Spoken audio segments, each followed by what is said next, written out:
Nggih nggih. Assalamualaikum Bu Kartika. Waalaikumsalam Bu Ida. Pripun kabarnya Bu? Alhamdulillah sehat semua. Semoga Bu Ida juga sehat. Terima kasih, nggih. Nah ini, mohon waktunya, minta, sedikit waktu untuk, wawancara pakar. Ini kan sedikit cerita bahwa sekarang saya sedang menjalankan PPG dalam jabatan, salah satunya tugasnya adalah wawancara dengan pakar. Jenengan, kan Nggih. saat ini sedang mengajar sebagai dosen fisika nggih, di mana Bu? Nggih. Di Universitas Kiai Haji Abdul Wahab Hasbuloh. Oh nggih. Dan jenengan juga mengajar di salah satu sekolahan juga nggih? Iya, Nggih. masih belajar juga sebenarnya Bu. Oh nggih, sama-sama belajar, sharing pengalaman nggih Bu. Nggih. Nggih. Nah ini, wawancara saya itu difokuskan di identifikasi masalah yang sudah saya pilih, dan nantinya ini memang masalah ini akan dibawa ke atau goal-nya itu nanti di PPL. PPL-nya mau ambil materi apa, sama mau mengambil masalah apa yang mau di apa ya, Bu, ya, mau diangkat seperti itu, mau jenis Iya. mananya gitu nggih. Ini kebetulan saya mau ambilnya nanti itu fluida dinamis, Bu. Nah, Oh iya. pengalaman saya ketika mengajar fluida dinamis niki untuk yang tahun kemarin itu, untuk persepsi yang pertama itu memang biasa, umum itu kan pasti, napa niki, mencontohkan tentang kegiatan menyiram tanaman, main-main air, ngoten nggih, dengan selang. Nggih.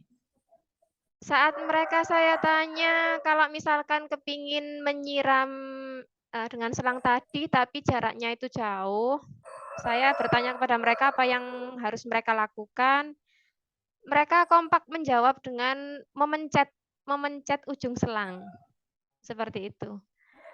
Terus kalau saya tanya lagi, "Berarti kamu mau mencet selang tadi itu tujuannya mau apa sih?" Saya kembalikan ke besaran fisika apa yang pingin kamu raih. Mereka jawabnya, "Biar bisa jauh." Jauh itu berarti, ngomongkan jarak nggih. Nggih. Nggih.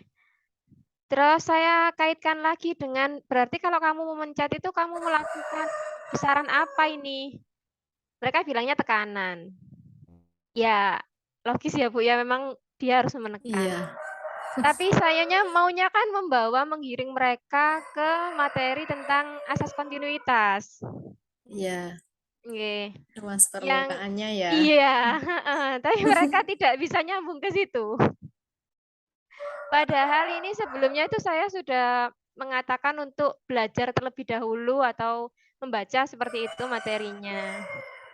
Dan ada beberapa pertanyaan lagi itu yang mereka belum bisa menjawab dengan pas. Nah, ini menurut jenengan, apa penyebab siswa itu, apa ya, kalau saya rasa itu berarti mereka kalau saya tanya sudah dibaca. Sebagian kecil yang menjawab sudah, kebanyakan ini belum. Kalau menurut saya ini berarti kemampuan literasi mereka ini kan, gimana ya, kurang gitu. Menurut jenengan niki pripun? Iya. Kalau dari saya, selama ini fluida dinamis itu kan baru ada di kelas SMA ya, kelas 10. Kelas Nah, SMP kan 11. belum pernah, berarti 11. Nggih. Berarti di SMP itu belum ada. Ini kan hal baru. Mungkin kalau fluida statis mereka sudah dapat di SMP. Nah, kalau misalnya kita memberikan apersepsi dan motivasi langsung ke maunya ke arah persamaan kontinuitasnya A sama V-nya pasti nggak nyampe ketika kita memberikan apersepsi di selang tadi. Kenapa? Karena ya mereka pengetahuan awalnya belum sampai ke situ. Yang terlihat pasti ya tekanannya itu tadi, Bu. Nah, kalau kita menginstruksikan atau mengajak siswa membaca, sebelumnya. Nah, itu kebanyakan siswa sekarang itu kalau disajikan dengan bacaan yang kurang menarik, itu mereka memang ini memang kurang tertarik karena sekarang mereka lebih tertarik dengan misalnya konten-konten YouTube atau yang lainnya. Nah, saran saya sih ya ini sama-sama belajar, bukan maksudnya untuk menggurui, bukan masukan. Ini Oke. sebaiknya untuk apa ya, instruksi membaca itu diganti dengan menonton video. Mungkin seperti itu. Nah, videonya itu tadi nanti dikemas setelah misalnya selangnya dipencet. Nah, ternyata bukan tekanan yang dimaksud di sini, tapi ke luas permukaan. Jadi nanti mungkin diberikan video sebelum kita masuk ke materinya. Mungkin untuk materi minggu depan kita kasih link video. Misalnya Bu Ida punya apa namanya channel YouTube belajar fisika misal. Nah, dikasih itu kemudian dari fenomena mencet selang tadi, nah itu difokuskan lagi, ternyata ada luas permukaan yang dimodifikasi ketika kita memencet selang tadi. Jadi yang terlihat kita secara kasat mata itu tekanan yang kita berikan, tapi ternyata kita memodifikasi luas permukaan. Mungkin seperti itu, jadi literasinya bukan literasi membaca, tapi diganti jadi literasi digital. Mungkin seperti itu, Bu. Oh, Generasi enggak, yang enggak. sekarang ini memang masanya sudah itu menurut Enggak. saya. Jadi mungkin semenarik mungkin diganti dengan literasi digital. Mungkin seperti itu kurang lebihnya. Oh, enggak, enggak. Jadi Masuk juga, Bu. apa yang kita inginkan menggiring ke arah luas permukaan. Jadi nggak salah alur ke tekanan tadi. Mungkin seperti itu kalau dari saya Oh, enggak, enggak, enggak. apa ya selama pengalaman ini. Oh, enggak. Terima kasih ya, masuk juga, Bu, masukan yang ini menurut saya bisa akan saya laksanakan nanti. Tapi, sedikit ini, Bu, sedikit informasi bahwa sekolah saya yang saya ajar sekarang ini itu background-nya pondok pesantren. Oh iya iya. Iya. Jadi nggak boleh bawa HP ya? Iya, betul, Bu. Heeh, gitu. Berarti nanti itu mungkin bisa pakai ini ya, Bu, ya, apa ya, kalau LKPD itu kan waktu pembelajarannya ya, kalau materi sebelumnya Iya. berarti ya dikasih ini ya, Bu, ya, memang dikasih lembar lembar untuk mereka bisa mempelajarinya terlebih dahulu dengan beberapa warna, ngoten nggih? Iya, Maksudnya itu yang mungkin lebih iya, mungkin atau begini. Ketika di awal pembelajaran itu ya tampilkan saja mungkin akun YouTube-nya Bu Ida yang tadi kontennya, jadi bersama-sama menonton. Nah, jadi siswa kan bisa menceritakan kembali apa yang ditonton tadi. Setiap siswa kan punya persepsi yang berbeda. Nah, diberi kesempatan ngomong apa yang dilihat tadi untuk mengeluarkan apakah ada yang nyampe ke analisisnya sampai ke luas permukaannya. Nanti kalau ada siswa yang sampai analisisnya ke luas permukaan setelah kita fokuskan ke selangnya yang ketika besar nggak ditekan itu arahnya dekat, ketika kita tekan ternyata jadi arahnya jauh, nanti kita penguatannya di situ atau kita garis bawahi agar yang memvariasi tekanannya itu nggak apa ya namanya nggak di up gitu loh. Jadi kan banyak siswa memberi pendapat. Nah, pendapat yang benar atau yang sesuai dengan apa yang kita kehendaki itu baru diangkat agak apa ya difokuskan biar diskusinya jadi ke situ agak jadi terarah diinikan ngoten nggih. apa ya terarah ya. Jadi siswanya ya belajar ngomong, belajar mengeluarkan pendapat, menganalisis mungkin apa ya solusinya seperti itu kalau memang siswanya basicnya pondok pesantren yang tidak bisa mengakses secara apa ya secara bebas Bebas. di literasi digitalnya. Mungkin ya seperti itu, Bu. Oh, iya. Iya, Bu, yang kedua niki nggih, anak-anak ini kan untuk yang di materi aplikasinya hukum Bernoulli itu ada tangki bocor ya atau reseli itu, Bu, ya. Nah, itu kan untuk Iya, mengukur jarak jatuhnya air itu ada rumusnya menggunakan akar. Nah, ini biasanya anak-anak itu juga kesulitan ketika hasil praktikum itu ternyata didapat nilai yang tidak bisa diakar dengan nilai-nilai yang mudah, maksudnya gitu nggih. Tapi sebenarnya bukan dari iya. itu juga, kadang anak-anak itu juga memang kesulitan di beberapa proses matematika meskipun yang sederhana. Kalau saya ambil intinya berarti mereka itu numerasinya memang juga agak ini Bu, apa, agak rendah. Menurut jenengan ini, apa ini penyebabnya dan mungkin solusinya? Kalau dari saya, sebelum kita masuk ke misalnya fluida statis, alangkah baiknya kita melakukan asesmen diagnosis kognitif dulu. Jadi, sejauh mana sih kemampuan numerik siswa? Nah, kalau kita sudah tahu tentang kemampuan siswa di analisis diagnostik kognitif, terutama di bidang hitung-hitungan, itu nanti kita bisa langsung masuk ke materinya, nggak ada masalah.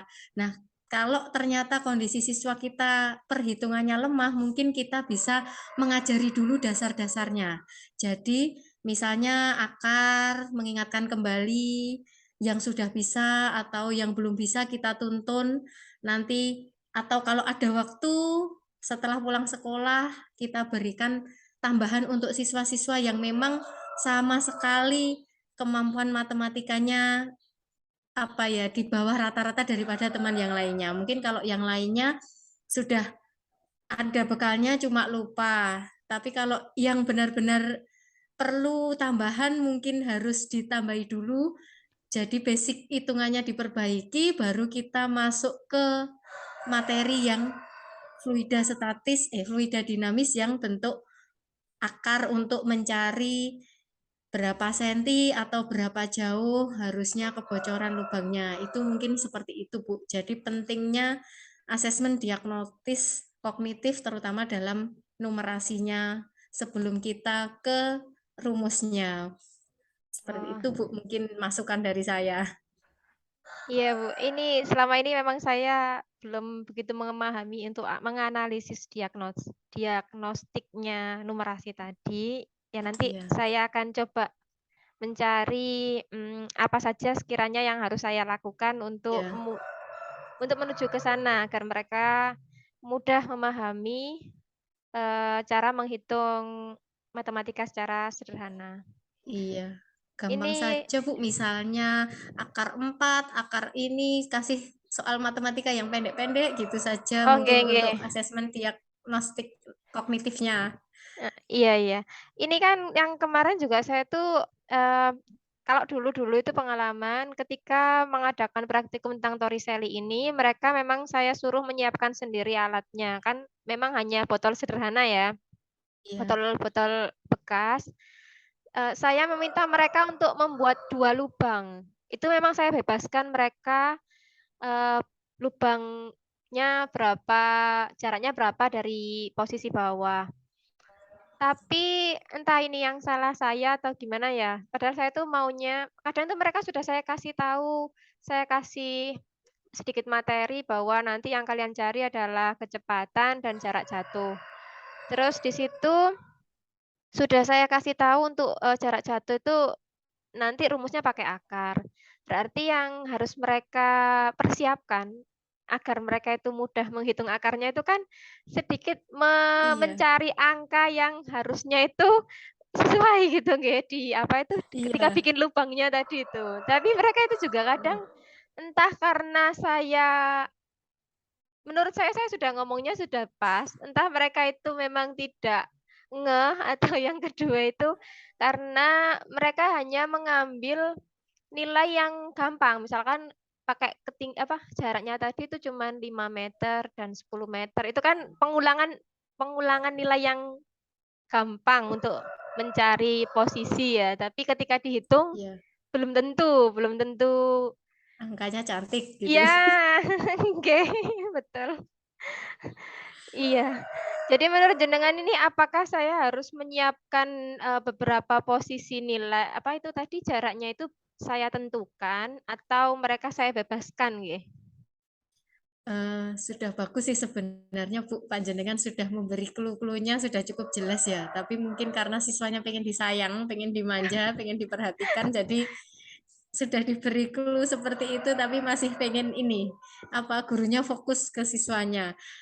Kalau saran saya sih untuk awalnya mungkin Bu Ida bisa memberi angka-angka yang cantik dulu. Jadi untuk membebaskan siswa memvariasi jaraknya tadi, jarak lubang kebocoran tadi, mungkin setelah mereka mengakar atau angkanya itu cantik. Jadi misalnya kalau akar 25 mereka kan nggak kerepotan. Kalau Oke. akarnya 16 mungkin nggak kerepotan. Nah, kan yang seperti itu mereka jadi termotivasi. Oh, ternyata mudah menghitung seperti ini. Karena angkanya memang sudah disiapkan oleh Bu Ida.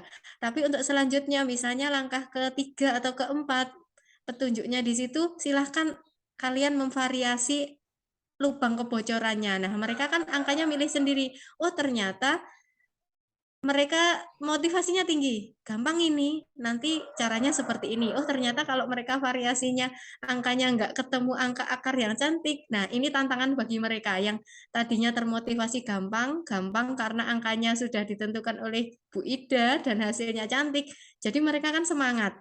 Terus setelah itu mereka memvariasi sendiri, oh ternyata angkanya akar 17, akar 19, waduh, nah ini mereka kemungkinannya dua. Kalau mereka itu motivasi belajarnya tinggi, mereka akan semakin tertantang.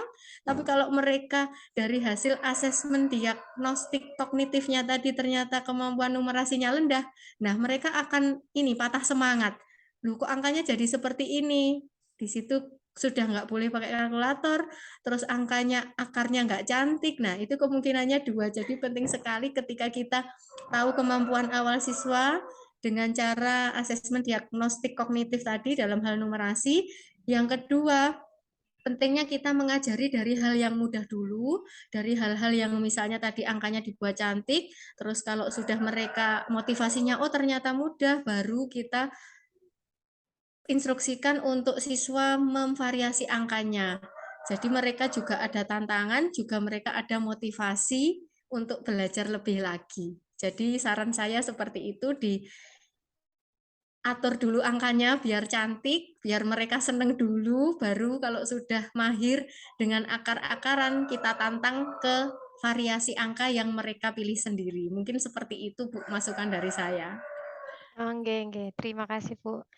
Untuk yang selanjutnya niki, sekarang kan sedang apa ya, siswa itu dituntut sebenarnya bukan dituntut nggih, lebih disarankan karena sekarang ada variasi soal hot, nggih.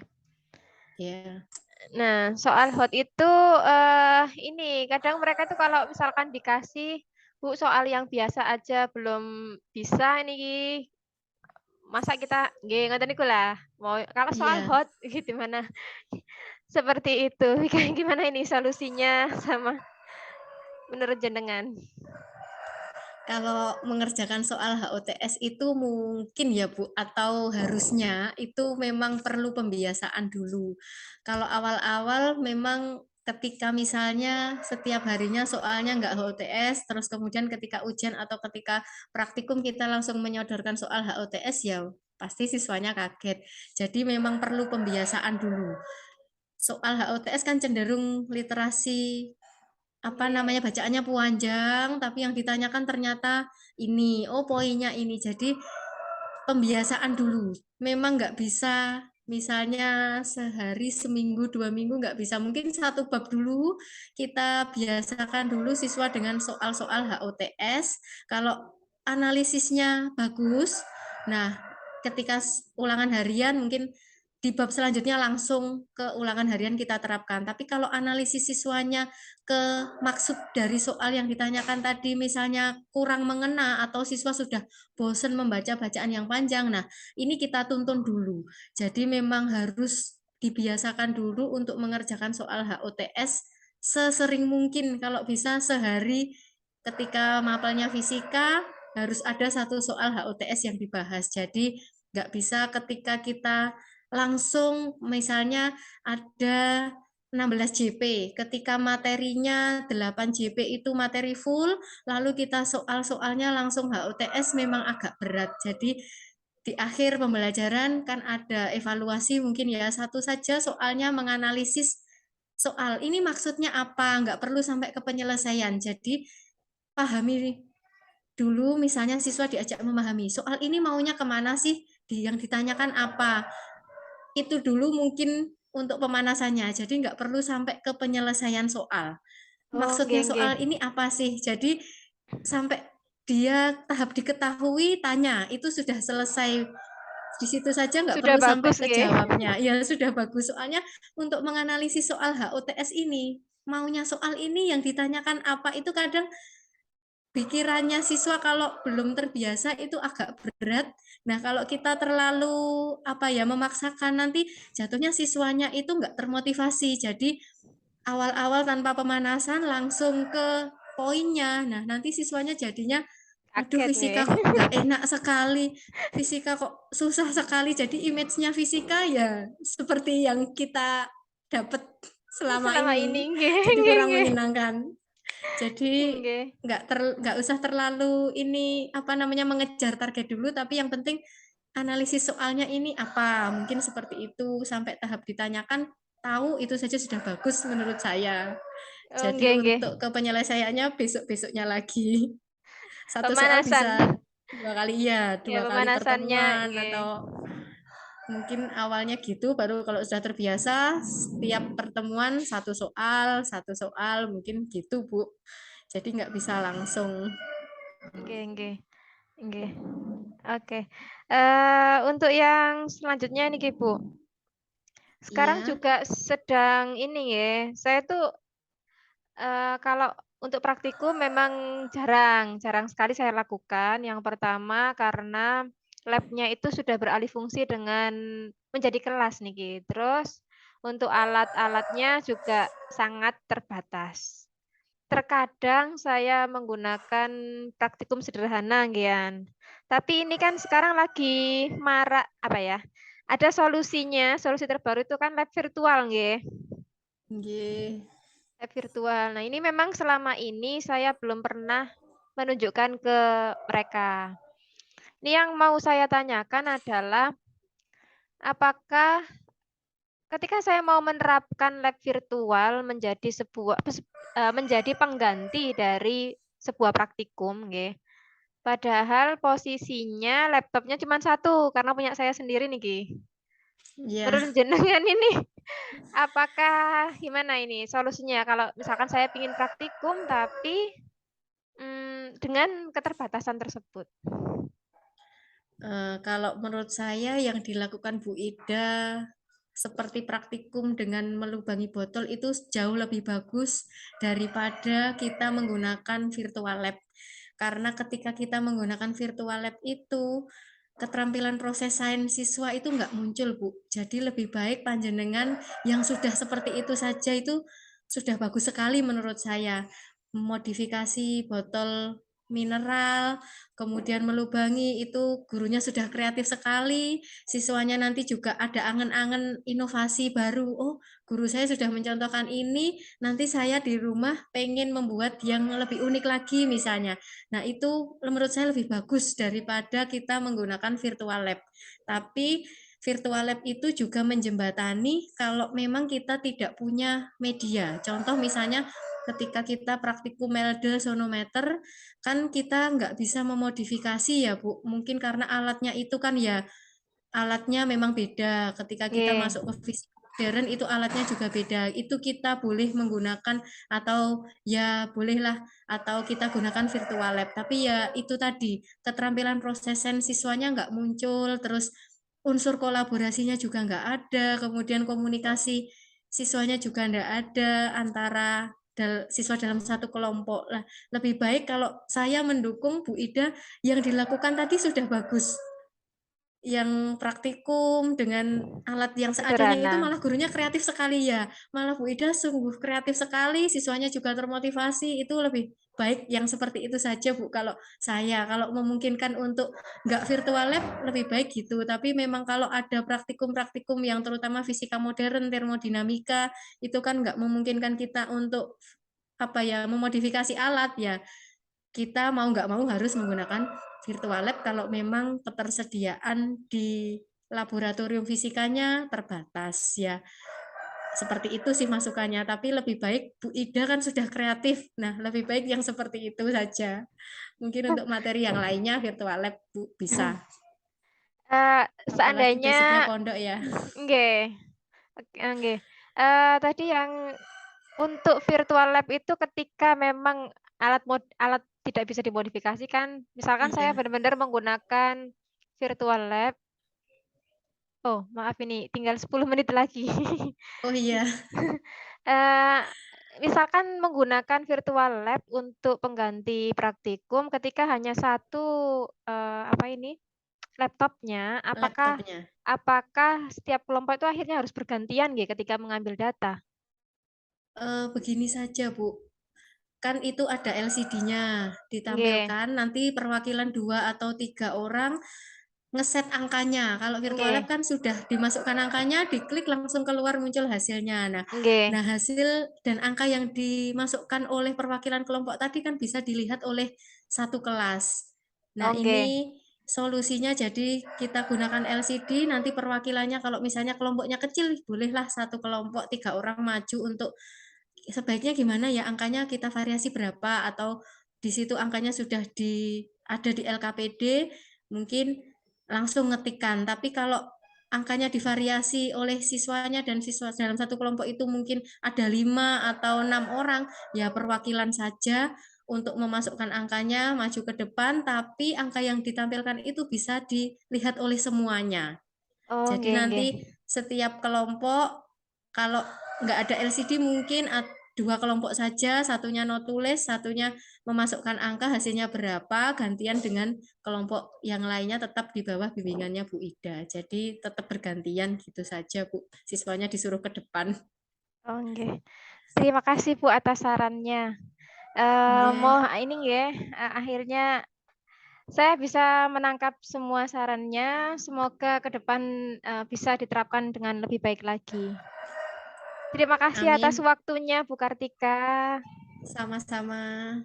Saling Nggih, sharing ya semoga Bu ya. panjenengan panjenengan sukses ke depannya juga untuk Amin. tetap terus berjuang apa Amin. nggih, mengamalkan ilmu-ilmu jenengan. Amin. Semoga PPG-nya lancar Bu. Sukses Terima selalu juga untuk Bu kasih. Ida. Nggih, Sehat terima terus. kasih. Ah, Nggih. sama-sama. Assalamualaikum. Waalaikumsalam.